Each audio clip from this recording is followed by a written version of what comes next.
Thank you for staying with us. Focus Nigeria, reaching you live from Abuja. This Thursday morning, my guest is still Honorable Bmitosahi, representing the Chanchaga Federal Constituency of Niger State. He's a member of the All Nigeria People's Party.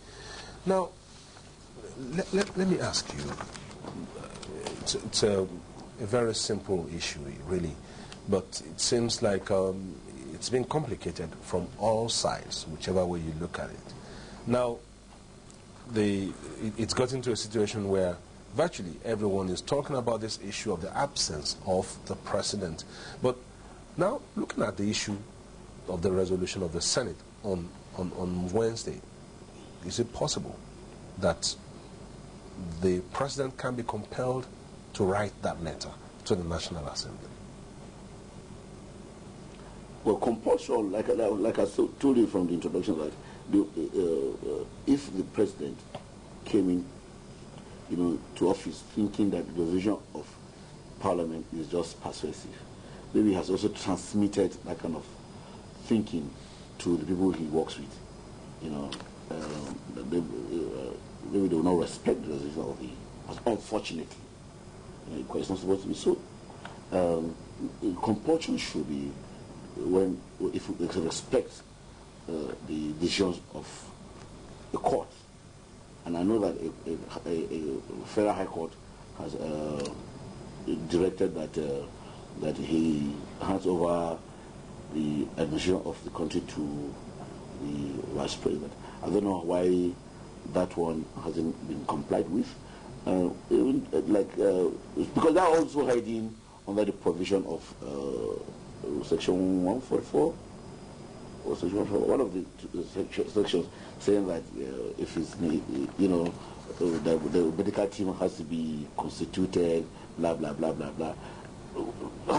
All said and done, we understand all those things. But in the interim, the people of Nigeria deserve to move.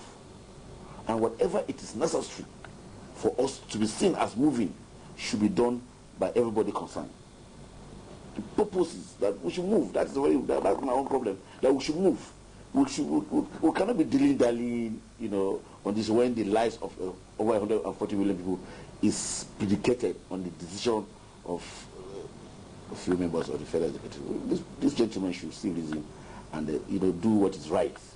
Like what the former president said, that morally, the president should see, even when he comes up, for instance, because yesterday news said that breaking news, President Yar'Adua is coming back to the country today. Even if he does come back, will he have the capacity to run this country immediately? I don't think you have the capacity, because he will need time for healing. How would you know that? No, but he needs time to heal. When you are coming down with a terrible fever, and you see your children playing, you wish that you can shout them down, but you're also dealing with your situation. That's the problem we're going to have, because what will be his recovery period, even if he comes back? We are wishing him well. We need him to get stronger. But while he's getting stronger, the affairs of this country needs to move on. That's the long and short of it. Okay. Now, the Federal Executive Council has said he's fit to run the affairs of the country, and that he's only gone away for treatment. But what happens in the event that you said a while ago that you heard breaking news on Wednesday that the president will return today? And I'm wondering, what happens if he doesn't return today? What happens if he doesn't return in the next 2 weeks, in the next 3 weeks? That's the question that everybody is asking. And this everybody, what happens? Why are they saying that he's coming back today? Are they just trying to pacify Nigerians? There's too much politics in governance.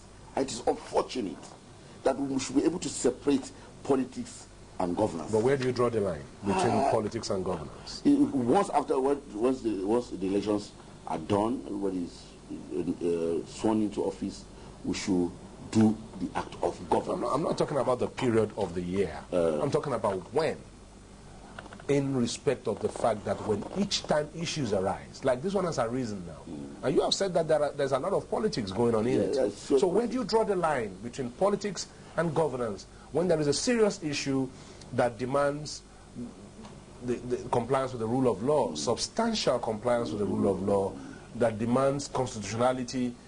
Where do you draw the line when everybody is saying one thing because of the same reason? Oh, we are all a member of the same political party, and we cannot be seen to be openly disagreeing with the party hierarchy. You see, governance is generally about the interests of the general people. That's what governance, for me, it means, you know. So when issues like this, you know, come to the front burner, people should have reason, should think, on the side of people, the general public. You know, I always say that if we pursue the general interest, everybody's interest will be in that general interest. But when we begin to pursue individual interest, the general interest suffers. This whole thing is about general interest, one single individual interest, because all of them are appointees of the president, and they cannot be seen as being disloyal. So are they loyal to the president, or are they loyal to Nigerians? This is the question that must be asked.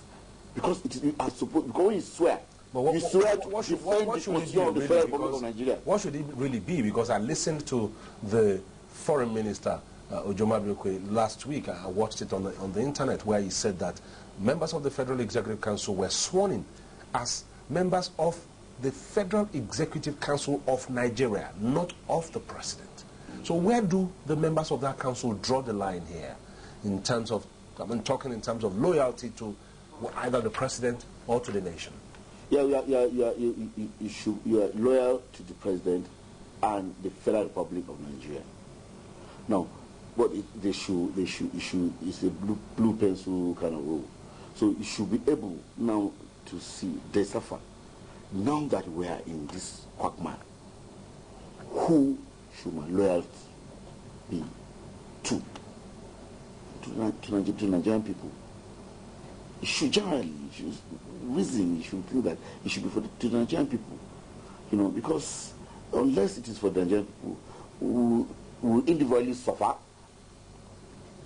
also suffering collectively.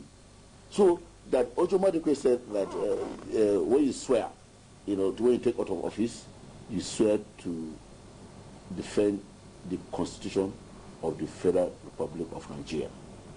And that same Constitution, the section of that Constitution says that the president will do A, B, C, D when he's going on vacation or whatever. So why can't do you have to be reminded that you should obey that provision of the Constitution? So for me, we'll continue to go in cycles on this matter. And the truth is one, that Nigeria and Nigerians need to move.